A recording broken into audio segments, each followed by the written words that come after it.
नाताळां आमच्या गोंयांत वेगवेगळे धर्माचे लोक आसात आनी एकामेकाच्या परबांक वांटो घेतात. नाताळाची परब म्हणल्यार खुशालकायेचो आनी उमेदीचो काळ.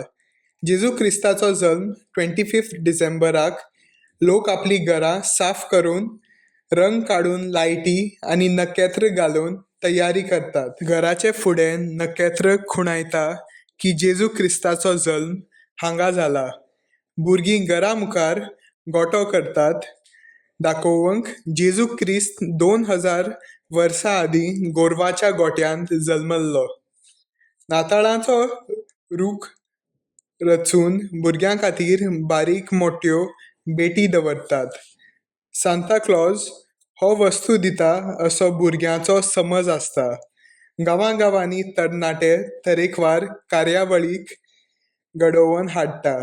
जायते तरेची खावणी करूंक शेजाऱ्यांक दिता. फुडल्या 8-10 दीस हेच उमेदीन वता आनी नव्या वर्साक येवकार दिवन लोक नाताळाची खोशी वांटून घेतात. जानेराचे 6 तारखे मेरेन नाताळांचो उत्सव चलता. जेजू क्रिस्ताचो मोग शांतीचो वावर, ताचो विचार सगळ्यांक पावचो आनी हो संवसार सुखी उरचो हो नाताळाचो हेतू.